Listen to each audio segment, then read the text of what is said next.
He estado en varios países, más de 20, predicando, me han llevado, pero es la primera vez que estoy en un país en el que la conferencia es un regalo de cumpleaños. Hermana Natasha, no sé si está por acá, feliz cumpleaños. Me dijeron que yo era el animador de su fiesta de cumpleaños. Espero estar a la altura de su cumpleaños, hermana. Por ahí me contó un pajarito la edad, pero como es sagrado, entonces no les voy a decir, ¿verdad? Que para los que puedan entender, y si no, búsquenlo, les voy a dar una pista. La hermana cumplió media teja. Averigüen qué significa eso en Costa Rica y van a saber cuántos años tiene. No me pregunten a mí, Gracias, hermano, por esa presentación.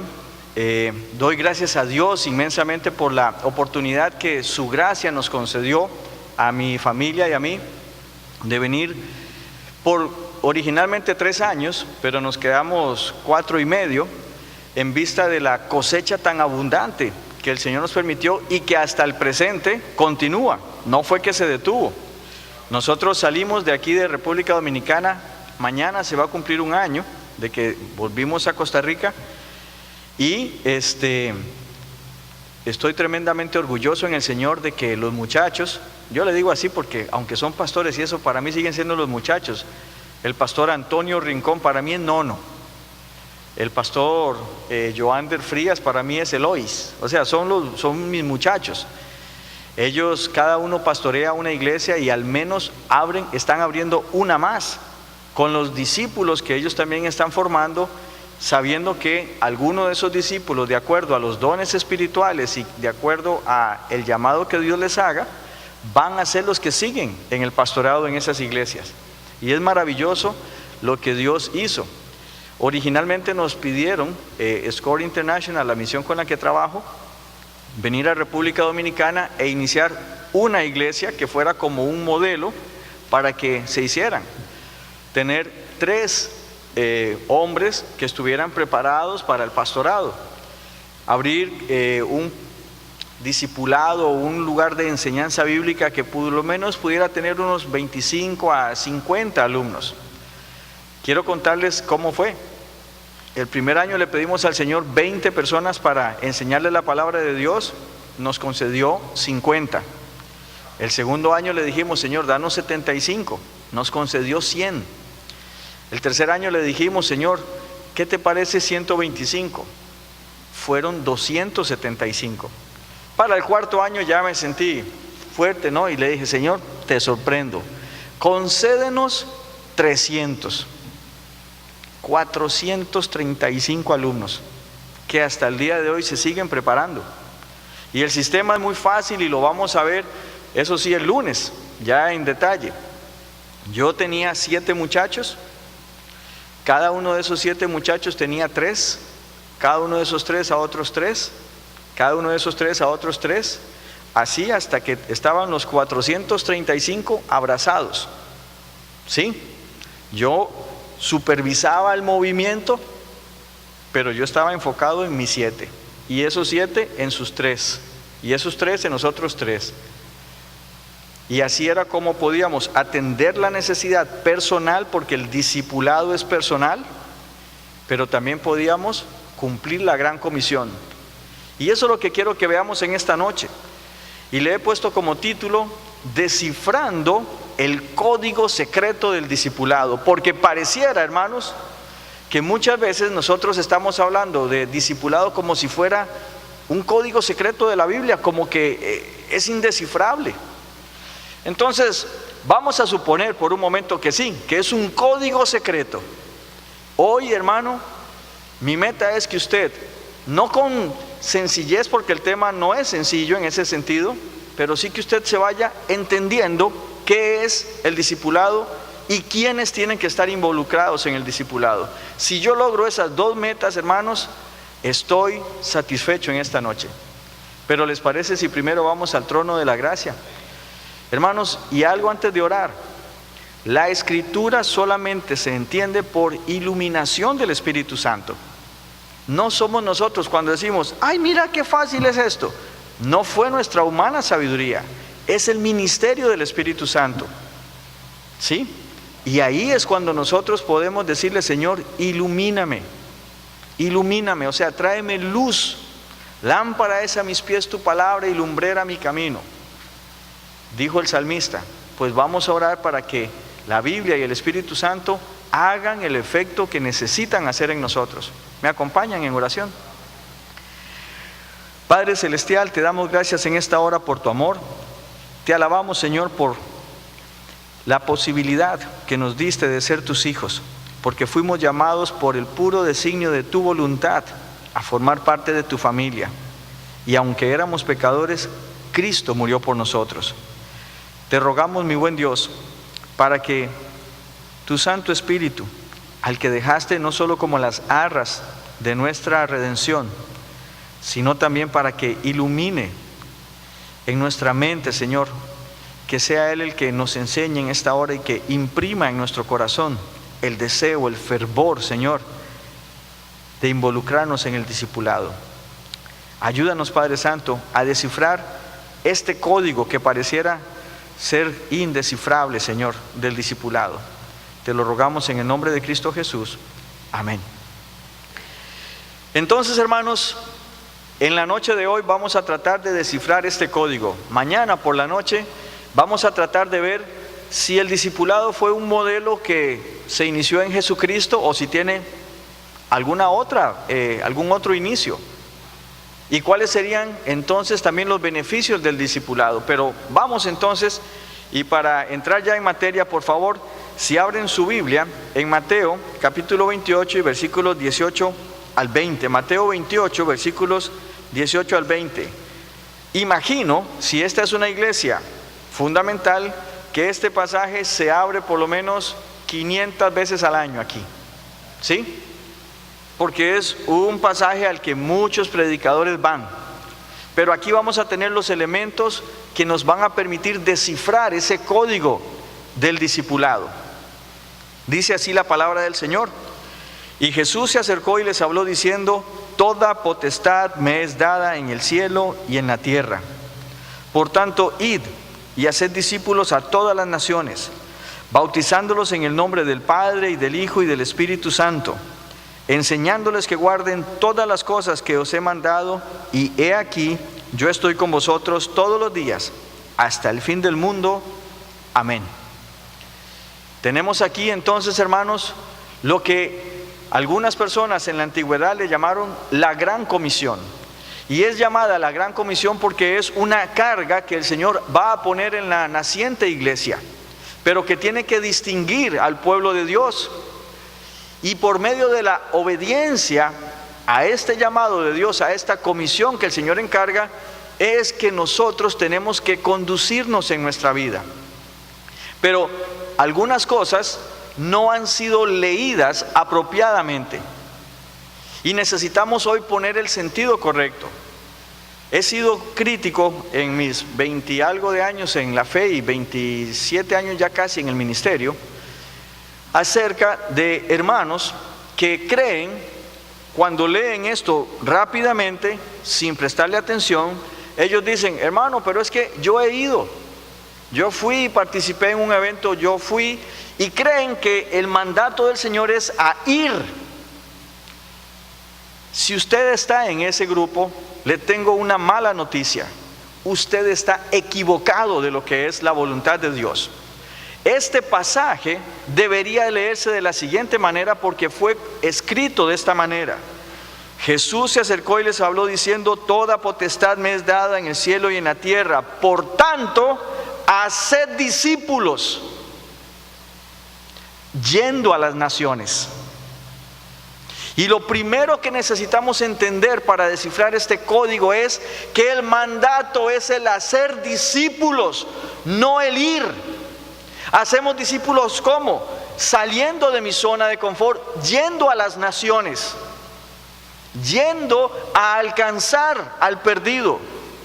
Pero el mandato no es ir. No tengo que involucrarme solamente para ir. Tengo que tener en mente que la meta de Dios es que yo forme discípulos. Amén. Entonces, por años se han gastado recursos, por años se ha gastado tiempo, por años se ha gastado esfuerzos evangelísticos con hermanos que solamente van y regresan con su conciencia tranquila porque ya cumplí la voluntad de Dios. La voluntad de Dios era que yo fuera. No, mi hermano, la voluntad de Dios es que usted haga discípulos. Esa es la voluntad de Dios. Es el primer elemento que necesitamos para que una iglesia se active en el discipulado. La voluntad de Dios, mi querido hermano, no es que la iglesia exista para entretener creyentes. Y ese es el ambiente que se respira en el pueblo cristiano de hoy. Si es divertido, voy. Si me gusta, voy. Ay, qué aburrido el culto. Hermano, ningún pastor, ningún líder de iglesia tendría que estar preocupado en cómo hago un culto que le guste a la gente. Ante este texto, la iglesia está para la edificación, no para el entretenimiento. Y por eso, mis queridos, es que estamos perdiendo el tiempo, estamos perdiendo el dinero, tratando de entretener niños malcriados en lugar de estar preparando obreros de valor como estábamos cantando. Y eso, mis queridos, es el secreto en el discipulado. Es el establecimiento del creyente. Hermanos, yo reconozco que estoy en uno de los púlpitos más utilizados de esta isla. Aquí hay hermanos de gran peso espiritual que vienen y toman este púlpito. Pero ¿saben? Hemos creído que es desde el púlpito que se hace la obra de la enseñanza. Hermanos, es importante, y usted va a encontrar púlpitos. El primero que se describe en la Biblia fue en la época en la que Nehemías abrió los rollos porque había décadas en las que la Biblia no se había leído. Esa es la primera mención de un púlpito. Y gloria a Dios por este púlpito, pero hermanos, no hay poder mágico desde el púlpito. La verdadera enseñanza íntima se da en el discipulado. El púlpito es muy importante, pero no tiene todo el poder. Y hay hermanos que siguen pidiéndole al pastor: hermano, es que yo quiero tener una participación, yo quiero hacer algo. Les tengo una noticia: discipule. Discipule. Es el ministerio más completo que cualquier persona en la iglesia puede tener. Discipule. Y el texto entonces debería leerse: por tanto, porque soy el Rey soberano, dice Jesucristo, vayan y hagan discípulos. Y hermano, no es una sugerencia, es una orden imperial. Y permítame decírselo con amor, pero directamente ante su rostro: el que no está discipulando no está cumpliendo la voluntad de Dios. Uy, hermano, eso me duele. Gloria a Dios que le duela. Haga algo entonces. Haga algo para no presentarse ante Dios como obrero que tiene de qué avergonzarse, que nunca usó la palabra de verdad. Haga algo, hermano. Mientras usted respira, hay esperanza de que usted haga la voluntad de Dios y la voluntad clara de Jesucristo. Mire, Jesucristo ya había resucitado, Jesucristo ya había pasado 40 días, y este pasaje tiene a un Cristo que está a punto de ser ascendido. Y Cristo pudo haber dicho: yo soy el Hijo de Dios, soy poderoso, por lo tanto reúnanse y adoren. ¿No dijo eso? Hagan iglesias muy grandes y tengan mucha fuerza económica. Tampoco dijo eso. El corazón de Cristo es: hagan discípulos. Ahí era un buen lugar para que dijeran amén.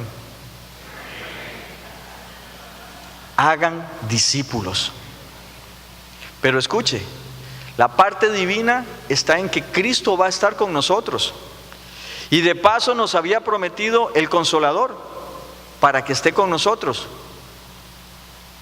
Y no solamente eso, Él promete su presencia. Hermano, y usted jamás va a ver a Dios más evidente en su vida que cuando usted está haciendo la voluntad. Y si la presencia está prometida en el discipulado, hermano, créame, no tengo ni un pelo teñido, ni tampoco tengo un pelo de carismático. Pero escúcheme esto, por favor, y tómelo como corresponde. El poder que muchas personas están tratando de ver en los cultos, que se caen y que se saca el saco y lo revuela, yo me pregunto, ¿a qué olerá ese saco? Porque hace que una multitud se caiga. Sería hora de mandarlo a lavar. Ese poder que falsamente están tratando de imitar, ¿sabe dónde usted como creyente va a ver poder de Dios en transformación? Cuando usted está discipulando a una persona. Ahí es la mayor manifestación de poder y de presencia del Espíritu Santo que usted puede ver. Imagínese usted que la Biblia dice que el Evangelio es poder, dunamis de Dios, el poder transformador. Pero ¿saben? El Evangelio no edifica a nadie, lo llama de muerte a vida. Pero van a ser luego las doctrinas de la palabra de Dios las que van a dar el crecimiento. Incluso, si usted lee el libro de Hebreos, estoy dando esa clase en un instituto bíblico en el presente, la doy por internet porque ellos están lejos. Y en el libro de Hebreos, el autor dice que ya él no puede hablar con ellos como maduros, sino como niños. Y si usted ve el resumen que él hace de las doctrinas básicas, está el Evangelio. Porque el Evangelio es poder de Dios para salvación. Ninguno de ustedes desarrollaría músculo espiritual si todos los días se predicara el Evangelio y es todo lo que usted escucha. Necesitamos la palabra de Dios. Ella es la que puede desarrollar músculo, fibra espiritual, creyentes firmes. Creyentes firmes. Así que lo primero que necesitamos entender es que la orden es hacer discípulos. Lo segundo que tengo que entender es que tengo que poner mis prioridades de acuerdo al plan de Dios. Escúcheme bien esto. ¿Cuántos de ustedes creen que Dios es lo más grande y lo más importante que tenemos en nuestra vida? Levante su mano. Amén. Pero ¿saben ustedes que tener a Cristo en el primer lugar de nuestra vida es pecado? ¿Me escucharon bien? Tener a Cristo en el primer lugar de nuestra vida es pecado. Porque Dios no ha demandado de nosotros tener la prioridad. Dios ha demandado de nosotros con su sangre ser preeminente. Dios no es una prioridad de su vida, hermano. Dios es todo en nosotros. Y es en Él que nosotros tenemos que tener nuestra realización. Me encantaría predicarles el tema del éxito. No tengo tiempo y no me invitaron a eso, pero les digo algo. La palabra éxito se vino del griego pasando por el latín y obviamente a las lenguas romances. Pero es en inglés donde mayor impacto tiene. ¿Cómo se dice cuando usted va a salir a un lugar? Usted ve algo que rojo ahí que he puesto en la puerta que dice ¿qué? Exit, porque es la palabra éxito. Viene del latín exitum, que significa salida, vía de conexión o vía de realización. Por eso vieron ustedes que nosotros decimos, ese muchacho encontró la llave del éxito, porque lo entendemos como una puerta. Pero ¿quién es la puerta del creyente? Jesús. Él dijo, yo soy la puerta. ¿Quién es el camino del creyente? Jesús. Él dijo, yo soy el camino. ¿Y quién es la realización? Jesús, porque en Él somos más que vencedores.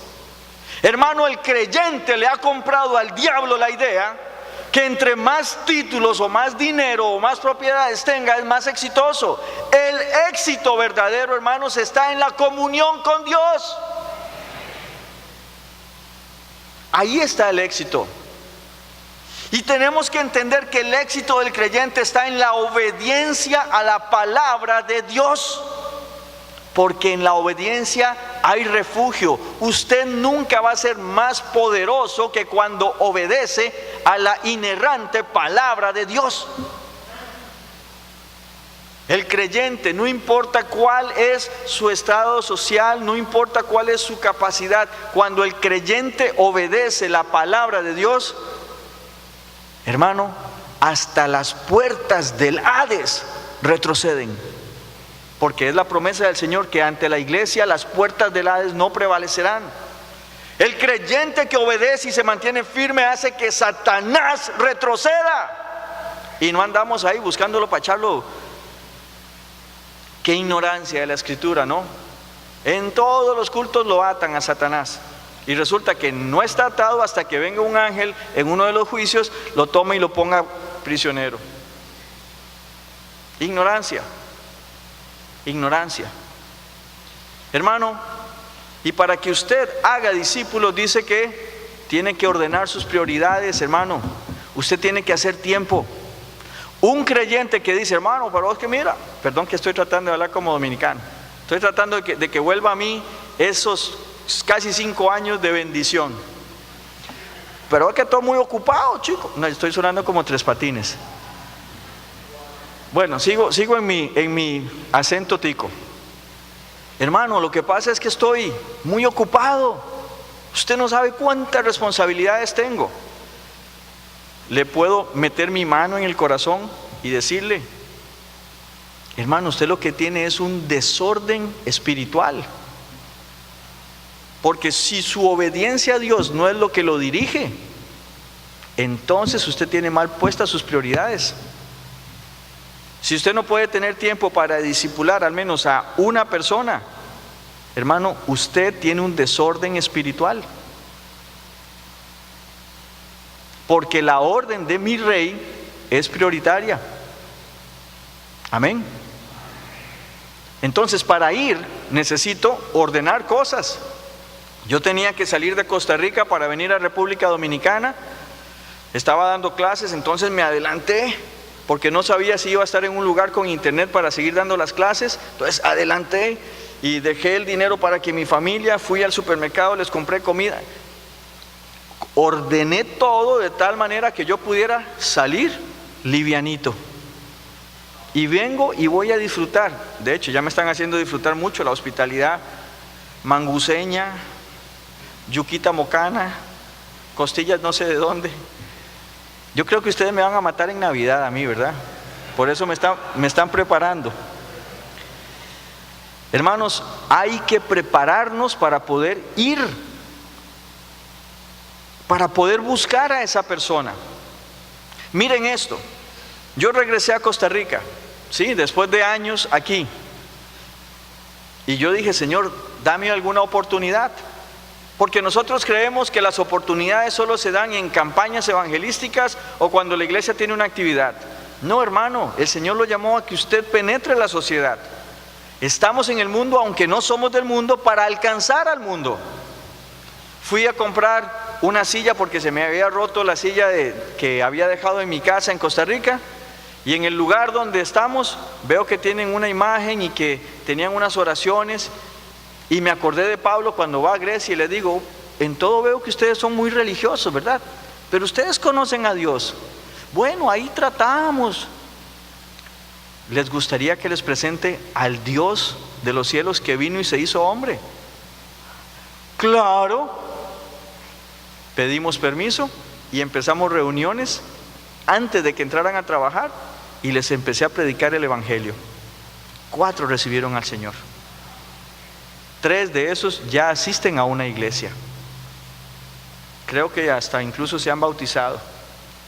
Hermano, porque las oportunidades las tenemos por miles, pero como estamos cegados por nuestras propias metas y nuestro propio afán y nuestras propias luchas, no las vemos. Si usted pone orden, hermano, usted va a ver cuántas oportunidades usted tiene. El lunes o el martes voy a explicar esto un poco mejor, pero escúcheme así. Incluso la iglesia tiene que cambiar su pensamiento.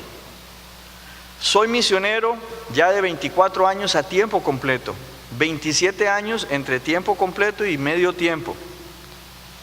Y hay iglesias que me sostienen hasta el día de hoy y hay otras que me quitaron el sustento, porque cuando estaba en una organización maravillosa trabajando con la juventud, fuimos utilizados, el equipo de trabajo en el que yo estaba, para predicar el evangelio a casi 2 millones de personas en Costa Rica y en Centroamérica.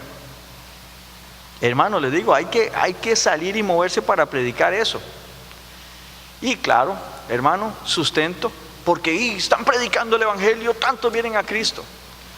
Cuando el Señor imprime en mi corazón que deje eso, porque yo dije, ¿y qué pasa con todo el fruto? Y entonces dije, Señor, no sé si puedo seguirlos a todos, pero quiero hacer algo. Por lo menos que 10 de esos no se pierdan en los afanes del mundo.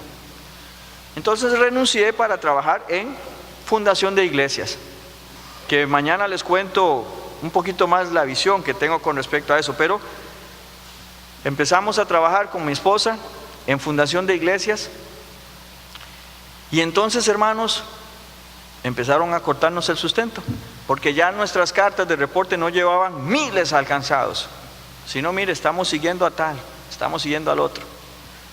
Y quizás no he hablado con el hermano Pedro, con el hermano Yadín tampoco, he comido con el hermano Yadín, pero no he hablado con él. Así que no sé cuál es la política aquí, la filosofía o el pensamiento. Pero dijeron, no, es que Abby ya no está produciendo como queremos que produzca. Y entonces, este es el cálculo matemático. ¿Cuántos de ustedes aquí les gusta la matemática? Gloria a Dios. Santos, yo a ti te voy a robar, que el pastor no se dé cuenta, pero me fascinó cómo dirigiste y tu voz. No tú, ¿verdad? Allá tu esposa, pobrecita la ciega. Y entonces, vean esto. Vamos a suponer, no sé si los de la computadora pueden tratar de hacer una tabla de cálculo ahí mientras tanto.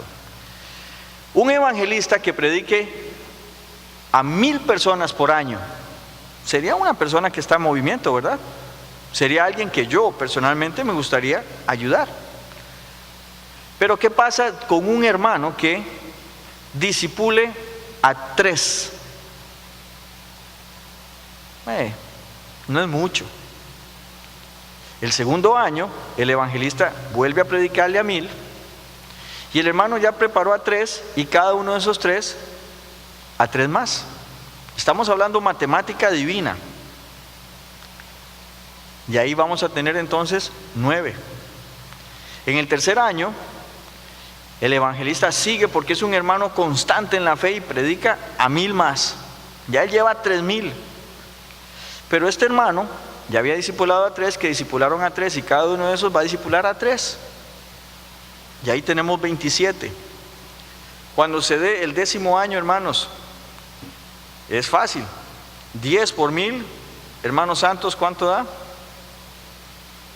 10,000. Y no se te cayó ni un cabello calculando eso, ¿verdad? Ni usaste calculadora. Pero ¿sabe cuánto va a ser el efecto del hermano que discipuló a 3 por año, y cada uno de esos 3 a otros 3?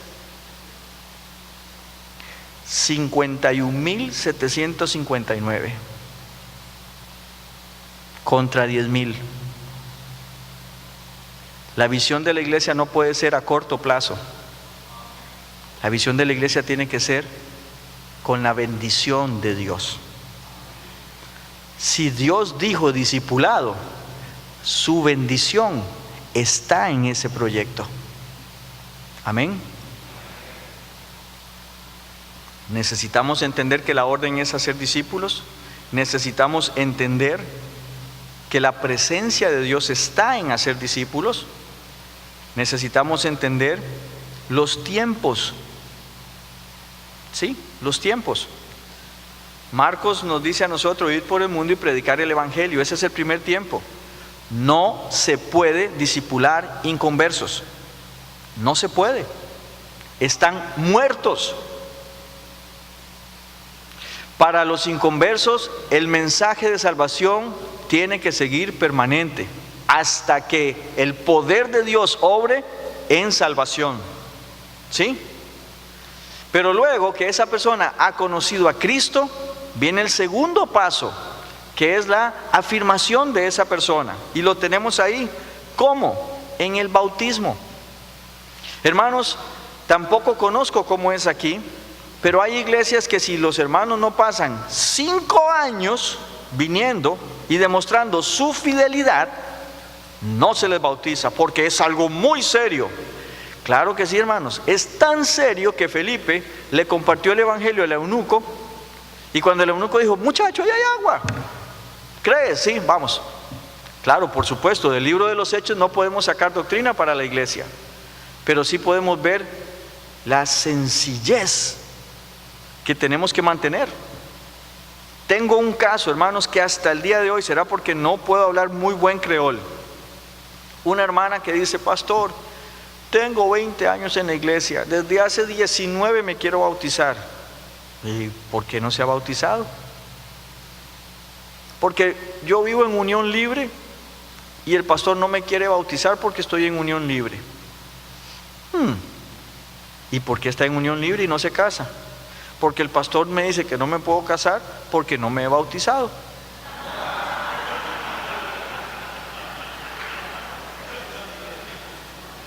¿Cómo?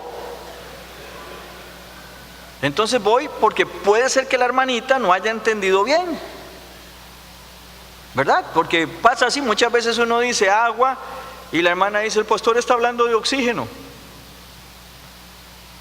Entonces voy y le digo: hermano, así, así, así. Sí, claro, así es. Y le digo: ok, espérate, no la bautizas porque está en unión libre. Así es. Esa hermana tiene que estar casada. Pero no la casas porque no se bautiza. Así es, porque ella tiene que estar bautizada. Hermano, no le estás dando opción. 19 años de estar con una atadura de esa hermanita de que no se puede bautizar o no se puede casar. Hermanos, no podemos atar cargas en aras y en nombre de la doctrina fundamental, porque nos vamos a hacer los fariseos modernos. Hermano, discipular a alguien no significa ponerle todos sus temores y legalismos. Significa, en tercer paso, enseñarle. Y la palabra enseñarle viene de la palabra didáctalos, que significa mostrarle en forma práctica cómo puede vivir una vida. Los institutos bíblicos, gloria a Dios, soy profesor de uno, hemos abierto varios, pero no son la solución al discipulado. Son una herramienta que en las manos de Dios es maravillosa, pero jamás pueden ser sustituto del discipulado. Yo tuve a mis 7 muchachos conmigo. Y ¿saben qué? Aunque fueron alumnos y hoy son los profesores del instituto bíblico, jamás ellos recibieron toda su información, toda su enseñanza en el instituto bíblico. La recibieron conmigo. Y tampoco fue que, ok, listo, discipulado, igual un material. Hermano, ¿cuál material nos recomienda?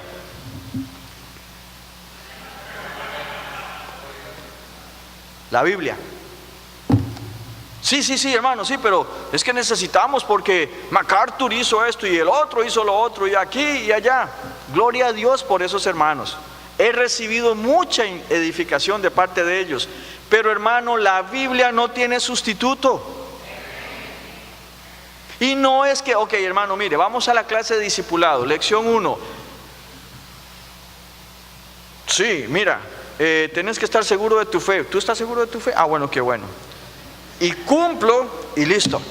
Terminamos la primera lección. El otro pobre tal vez te quería hablar de que, pobrecito, los toros no han ganado nada y que Licey le está dando palo a todo el mundo.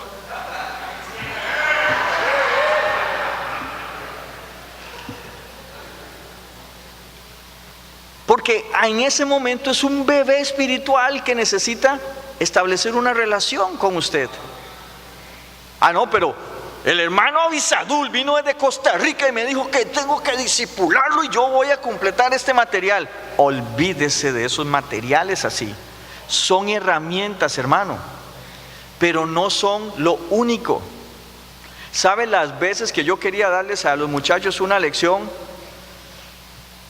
y cuando íbamos a empezar sonaba? ¿Y eso qué fue? No, la tripa. Tengo 2 días de no comer.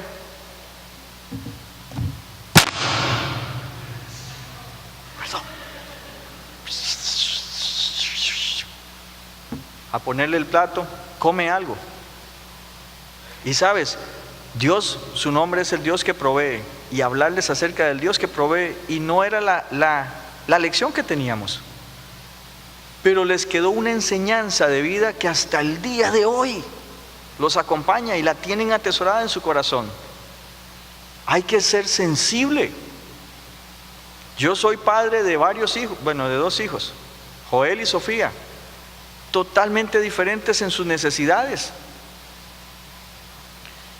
Mañana vamos a ver que incluso el discipulado hace tal relación entre los creyentes mayores y los nuevos que hasta el apóstol Juan les llamaba mis hijitos. Llegan a ser casi como tus propios hijos. Hermano, ¿cuántos hijos en la fe tiene usted? Necesitamos entender que es un mandato, no es una sugerencia, que tengo que poner prioridades para poder hacer el tiempo y hacerlo de acuerdo a mi capacidad, que no es una tarea exclusiva y única del pastor. Mañana también vamos a ver cómo más bien el pastor debería de no meterse a hacer todo él, porque eso sería pecado. ¿Cómo que un pastor pecado porque quiere hacer todo? Sí, hermanos, el pastor tiene un llamado y ese es el que tiene que lograr, y mañana lo vamos a ver. Tengo que entender que hay tiempos. Primero evangelizar. Cuando vemos una evidencia de ese nuevo nacimiento, empezamos entonces a edificar sobre eso. Pero no crea usted que todos van a llegar a ser pastores o todos van a llegar a ser misioneros, porque el día de su salvación el Espíritu Santo le dio el don o los dones conforme a su voluntad. Algunos van a ser manos en el cuerpo, otros van a ser pies, otros van a ser hígado. Tengo que descubrir a qué lo llamó Dios a ese hermano y entonces que logre eso. Gloria a Dios por los empresarios cristianos que son obedientes al Señor. No todos podemos ser misioneros. Cuando viajábamos a Moca, hermosas posibilidades de comer mucha yuca. Yo iba, ¿saben cómo? Como cocinero. Y Henry, hermano, es que tenemos una conferencia y queremos que tú vayas. Henry, ahí están los muchachos. Ellos tienen ahora que crecer. Pero usted entonces, yo voy a cocinar. Y mientras ellos salían a predicar la palabra de Dios en los colegios, las cárceles, donde sea que se metían, yo estaba orando por ellos y cocinando. ¿Saben de dónde lo aprendí? No la cocina, porque ha sido a través de la vida. Del que es mi ejemplo, no sé si es el suyo. El Señor lavó los pies de sus discípulos. Era mi tiempo de mostrarme también humilde y servicial para con ellos. Junto con ellos estuvimos buscando su sustento económico, trabajando. Porque no es que ellos me vean a mí desde la plataforma y que yo soy la encarnación moderna de Jesucristo. No, hermanos, es que vean a alguien con la actitud de servicio. Y a mí me fascinaba cuando ellos volvían cansados, como cualquier otro joven, muertos de hambre todo el tiempo. Sé que me van a estar viendo en internet, así que van a venir o mañana o el lunes, van a estar algunos de ellos para que ustedes los conozcan. Yo les decía, a 5 de ellos les decía que eran mis milagritos, porque eran 5 que comían como 5,000. Hermanos, y vieran el gozo tan grande que había en mi corazón cuando los esperaba con una comidita Y mientras que le servía, ellos estaban, oye, pero ¿y viste esa que estaba llorando y cuando recibió a Cristo y que el otro? Y uy, el corazón duro de esa otra persona. Escuchar eso, hermano, era más gratificante que si yo hubiera salido a predicar. Todo ese tesoro, todo ese gozo, hermano, está disponible para usted. Solamente necesita entender que el discipulado no es una sugerencia, es un mandato. Así que discipular ya ahora no es solamente porque el pastor Pedro quiere que lo haga o porque el pastor Yadín quiere que lo haga. Es porque el Rey de los Reyes y Señor de Señores me dijo: he muerto, he resucitado, soy el Cordero digno de abrir los rollos. Así que mi mensaje hacia ti es: discipula. Y es la parte humana, haced discípulos. El poder de Dios está dispuesto, la palabra de Dios está traducida en nuestro idioma, la tenemos completa. Hermanos, estamos completos entonces en Él, para que ahora nuestra parte, la parte humana, sea la de ir y hacer discípulos. Primero les predicamos el Evangelio, después los establecemos en la fe. El martes vamos a ver esto ya con profundidad. Y luego tengo que ubicar cuáles son los fieles, idóneos para enseñar a otros. Y con esos tengo que hacer un esfuerzo extra para prepararlos, porque ellos van a ser los ejemplos espirituales que la Grey va a seguir a donde sea que el Espíritu Santo de Dios les lleve por el mundo. Una última cosa, porque ya se me termina el tiempo y el hermano Santos es grande y como es el que dirige, y si viene y me saca, voy a tener problemas. Hermana, feliz cumpleaños. ¿Saben qué? Naciones. En nuestro momento nosotros entendemos países, pero no es como lo entendemos. La palabra nación es la palabra etnos, que significa grupos cuya cultura y cuyos rasgos los identifica. ¿Sabe cuántos etnos diferentes hay aquí en Dominicana? Cumplir la gran comisión se puede hacer aquí mismo. Yo estuve en Haití un par de veces, pero ¿saben? Preparamos haitianos aquí para que volvieran y ahora ya están allá trabajando. Todavía no tengo reportes, pero sé que ya están testificando en un país, desgraciadamente, en cuanto a lo malo, muy metido en lo malo. Y sé que ustedes no me van a querer mucho, pero mis ojos han visto los cristianos más fieles en el pueblo de Haití. Hermanos que desde las 7 de la noche y hasta las 5 de la mañana, bajo la lluvia, con hambre, luego del terremoto, alababan y glorificaban al Señor toda la noche. Un hermano pastor al que fuimos a confortar porque había salido del vudú, fuimos 10 días después de que un acontecimiento terrible. Los otros brujos lo amenazaron que si él seguía predicando se iba a arrepentir, y él dijo: he conocido a Cristo y no vuelvo atrás. Los brujos, hermanos, tomaron a su padre, lo mataron, lo despedazaron en 12 pedazos, como ese pasaje en la Biblia, en el Antiguo Testamento, y pusieron los restos de su papá enfrente de su casa y de su iglesia, y dijeron: tus hijos siguen si no dejas de hablar, si no dejas de predicar. Este hermano reunió a su familia y les dijo: esto ha pasado.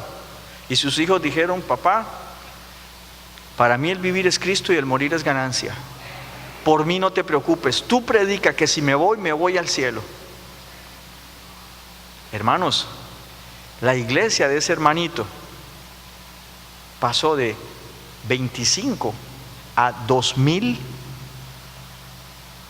¿Por qué? Porque él cumplió Gálatas 2:20: con Cristo estoy juntamente crucificado, y ya no vivo yo, mas vive Cristo en mí. Y lo que ahora vivo en la carne, lo vivo en la fe del Hijo de Dios, el cual me amó y se entregó a sí mismo por mí. Hermano, El llamado de hoy es claro. El discipulado no es tan difícil. El discipulado es obediencia para poder ver la presencia y el poder de Dios en su vida y en la vida del que usted va a ganar. No se pierda el domingo en la mañana, porque vamos a ver cuál es el verdadero fruto del discipulado. Porque muchas veces Satanás nos vende a nosotros ideas que son distractores, y eso es lo que queremos ver el domingo en la mañana. ¿Cuál es el verdadero fruto? ¿Qué dice la Biblia del verdadero fruto en el discipulado? Para que yo pueda evaluar si estoy haciéndolo bien o no. Pero hermano, le ruego por favor, considere reorganizar su vida de tal manera que usted tenga tiempo. Si puede tener tiempo para 3, wow, sería tremendo. Sería tremendo, porque cuando usted discipula a esas personas, no que sea imposible, pero difícilmente esas personas van a abandonar la fe o van a dejar la iglesia, porque van a estar arraigados. Y esa tarea es del cuerpo de Cristo, o sea, usted, no única y exclusivamente del pastor. Amén. Que el Señor le siga bendiciendo.